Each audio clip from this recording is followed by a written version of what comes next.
Hello everyone. So in the previous video I have discussed about the selection structures, and inside that I have discussed about the if else and nested if statement. So today's topic is the switch statement. So switch statement is used to execute block of code matching one value out of many possible values. Okay. So for this, syntax or the structure for switch statement is that firstly we have to write switch, and inside that we have to write the expression. Expression means the condition. Okay. So based on this condition we will write some case values or case statements. Okay. So that case statement will get executed according to the condition, and after this case statements we will write one default statement, and then the default statement will be executed only if the above case value do not satisfy the condition we have written in the switch statement, switch case. Okay. So now we are considering one example for it. Firstly, I've written that public class switch example.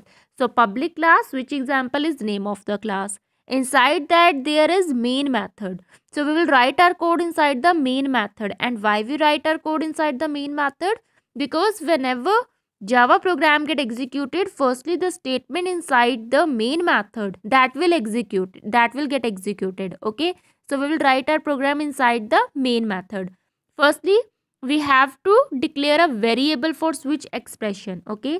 So here I have declared int number is equals to 20 and then semicolon. Okay. It is the way of declaring and initializing the variable. So I have given the value 20.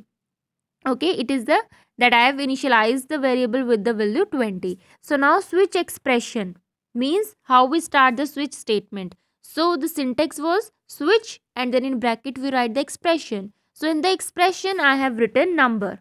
Okay.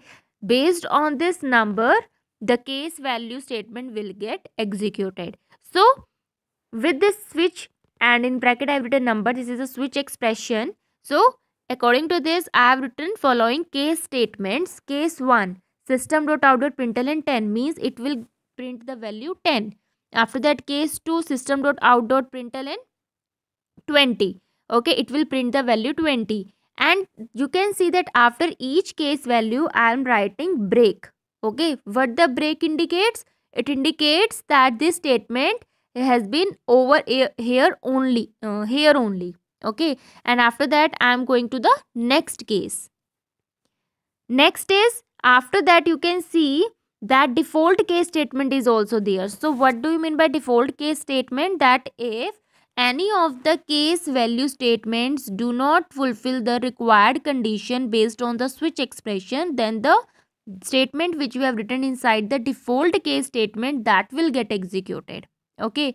And here you can see that I have used some statements like declaring a variable of for switch expression, and before that I have used this forward slash. Okay. What does it indicate? It indicates that it is a comment over here. Okay. So now you can see that I have written the forward slash before some statement. So this is just it means that these are some comments. Okay. After that, break is used to terminate the case statement, which I have told you earlier that after each case statement you will be writing break. Okay, because it indicates that your statement is terminated or has been ended over here only, and now you are going to the next statement. Okay.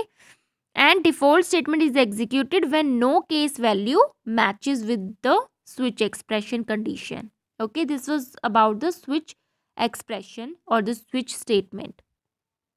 Now repetition structures. Repetition structure means you have that some value is repeated again and again until it fulfills the required or the final condition. Okay, so we use this structure if we want to execute some condition again and again until it meets the final requirement, which I have told you. Now for this, consider an example that students, for reading a book, what you do? Firstly, you open the book. Okay, and you keep on moving to next page one by one. Okay, so firstly you have opened the book, and after that you will read a page, and until we get to the end of the book, and as we have reached to the end of the page, after that what we do, we close that book. Okay, so firstly you have to open the book for reading a book, and after that the condition is that either you will complete the book, either you will complete the book or you will leave the book in between. Okay, so when you will open the book, I have made a condition that have you reached the end. If you have reached the end, then what you will do, you will close the book. So it will the true statement that yes, you have reached to end of the book and now you will close the book. But if you have not reached to the end of the book, then what will happen, you will read a page. Okay, you will read one page, then you will go to the next page. Okay, so what this is you are doing, you are repeating this thing until you reach to the end of the book. So it happens in the repetition structures. Okay, so in the programming, the ability of a computer to perform the same set of actions again and again is called looping. So now what do you mean by looping? That when the condition, when one action is repeated again and again until you meet the required condition, then it comes under the category of looping. Now the sequence of statements that is repeated again and again in the body of the loop. Okay, so now for this, to make the repetition structures more clear, we will continue with the following statements further. Now in this we will study about while statement, do while statement and for looping. So the test condition that terminates whether a loop is entered or exited is constructed using relational and logical operator. Okay, so this thing we will study in for loop, while loop and do while, and then you will get more clear about that. Now iteration, what do you mean by iteration? It means number of times a loop repeats execution of the body. Okay, now it is while statement. So the syntax for while statement, like the syntax for switch statement was switch and then you have to write the expression or the condition. So similarly in the while statement also you have to write firstly while with the condition. Okay, and inside this while block you have to write the statements. Okay, now while statement, if I have to print squares of numbers, okay, if I have to print squares of number from 1 to 5, then what the conditions, what the steps I have to follow in the while statement, we will study about that. Firstly, if I have to find the square from 1, from number 1, then I will initialize number is equals to 1. This is the first step. I will not start the looping from 0. I will start the looping from 1. So I'll initialize that number is equals to 1. After that, I have to make the condition. I have to make the condition that till when the loop has to be repeated. Okay. So for that, it is very simple process. Like if I want to take out the squares of number 1 to 5, then it is sure that the looping will repeat when the until the number till the number is 5. Okay, if I get the number is equals to 6, then I have to close that looping. Okay, so yes, the condition will be test if number is less than equals to 5. In the less than equals to 5, what number I will be covering? Number 1, 2, 3, 4 and 5. Okay, after that, if yes, print square of number, means if number is less than equals to 5, means if suppose if number is 1, the number is less than equals to 5, yes, the condition is true. So in that case, what will be happening here? Print square of number, means 1 is less than 5. After that, print the square of that number. Square of 1 is 1. Okay, after I have printed the number, that square of 1 is 1, then number will get incremented. Okay, so if the number was 1, after incremented by 1, the number will become 2. Again the test condition will go that 2 is less than equals to 5. Yes, 2 is less than 5. Again print the square of this number, that is 4. Okay, and then this number will get incremented. Okay, so you can see here that loop will execute again and again till the number become 5. And as the number will become 6, then condition will become false because we don't want 6 number, and it will exit the loop, means you will not get the output for that. Okay, so it was the simple process for while statement. So for this, the program is programmed to print square of number using while statement. Okay, square of number, we have to print square of number from 1 to 5. So for that, public class while demo, this is the name of the class, while demo. After that, in the main method, int number is equals to 1, means I have initialized the variable number with value 1.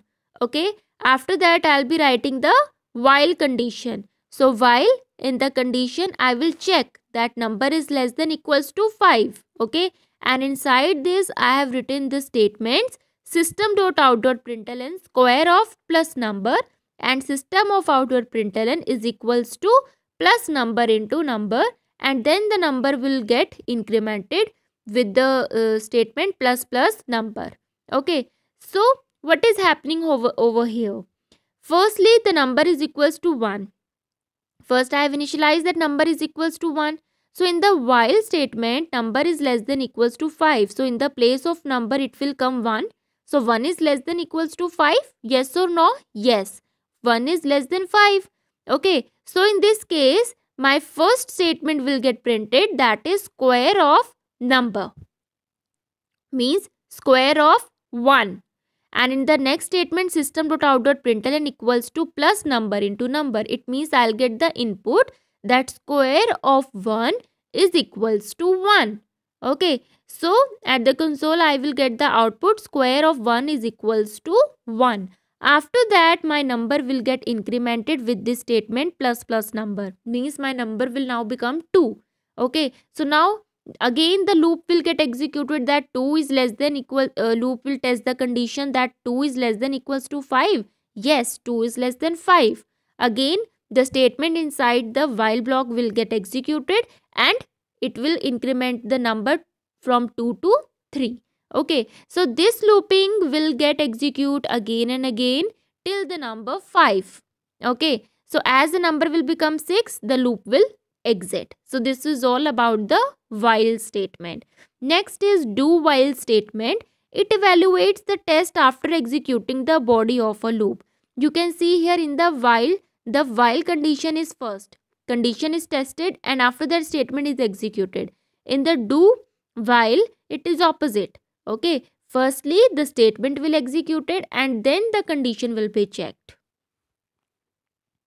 Here is example of do while statement with the same example of that print square of number 1 to 5 using do while statement. Firstly, you have to initialize number with 1. Okay, after that print square of that number. You have initialized the number with 1 and print square of number, that is square of 1 is 1.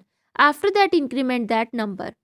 Okay, if you will increment the number by 1, then 1 plus 1 will become 2. And after that your test condition will be checked, that 2 is less than equals to 5. Yes, 2 is less than equals to 5. Then you will again come to the second statement, that is print square of the number. Means number here become incremented. Okay, condition is checked. So the square of number 2 will be printed, that is 4.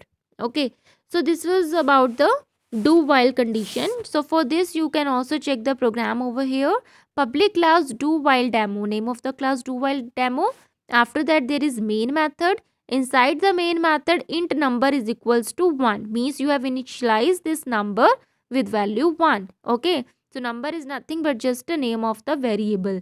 Now do statements. Okay, statements are there in the do block. There is statements, 2 statements are there, that is system.out.print square of plus number and system.out.println equals to number into number. After that number will get executed and do block will get closed over here only with this curly braces you can see.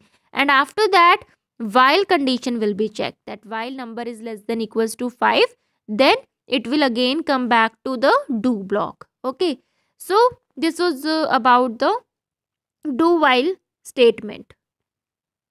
Now there is difference between while and do while. It is very important. So in while loop, what we have studied practically, in the while loop, firstly condition is checked. Okay, and in do while loop condition is not checked. So first is condition is checked before execution of block of code, and in do while condition is checked after execution of block of code. Okay, now second point, while loop runs 0 or more times. Okay, means while loop, in while loop what we do, we test the condition first. If in first case only condition do not get matched, then no loop will get executed. So while loop runs 0 or more times, but in do while, as we know, firstly statement get executed. Okay, so in the do while, loop runs once or more, but at least once. Okay, means no case, zero case looping is not in the case of do while loop. Third is variable must be initialized prior to entering the loop structure. As we have initialized number with value 1, so in the while loop, variable must be initialized first. After that, do while. In do while, what is happening? Body of loop is executed at least once, so it is not necessary to initialize the variable in the test condition prior to entering the loop structure. After that, structure of while. We know structure of while, that while condition, and in while block you have to write the statements. And in do, what will be there? Firstly there will be do block. Okay, means you will be starting with do. After that there will be statement inside the do block. Okay, and after closing the do block there will be the while, and while condition you will be writing. Okay, so it was all about the while and do while structures. In the next video I will be discussing about the for statement. So till then, have a nice day. Thank you and keep learning.